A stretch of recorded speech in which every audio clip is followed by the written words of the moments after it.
বুধবার রাত ৯টা সিসিটিভি ফুটেজে দেখা যাচ্ছে রাজধানীর হাজারীবাগের হায়দার হোটেলের গলি ধরে অভিযুক্ত কিশোর সিয়ামের সাথে হাঁটছে নিহত বিনতি।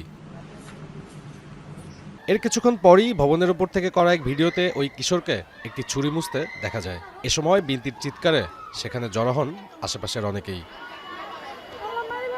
প্রত্যক্ষদর্শীরা জানান, ছুরিকাঘাতে রক্তাক্ত বিনতি দৌড়ে বাড়ির দিকে যাওয়ার চেষ্টা করে। পরে পরিবারের সদস্যরা দ্রুত তাকে উদ্ধার করে ঢাকা মেডিকেল কলেজ হাসপাতালে নিলে চিকিৎসক তাকে মৃত ঘোষণা করেন। উনি ওখানে দেখছে মেয়েটার সাথে ছেলেটা ওখানে তারা ঝগড়া করতেছে, মানে ওখানে পূর্ব পরিচিত বা আগে কোনো একটা সম্পর্ক যা ছিল আমরা ঠিক বলতে পারবো না।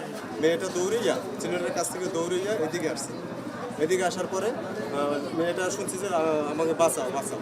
ফলের নির্যাস ও দুধের সমন্বয়ে পোলার টর্নেডো গ্রিন অ্যাপল আইসক্রিম।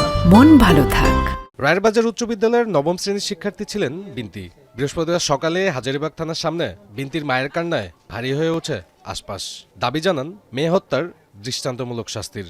পুলিশে কইছে আমি ন্যায্য ইয়া পাওয়াই দিমু, কিন্তু এখন কি লেগা লাগছে গ্রেপ্তার করি নাই।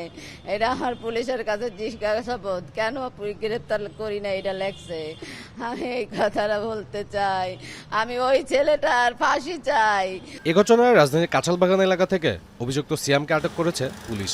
এ সময় সিয়ামের কাছ থেকে অস্ত্র ও রক্তমাখা পোশাক পাওয়া যায়। সাব্বির রোজ, এখন, ঢাকা।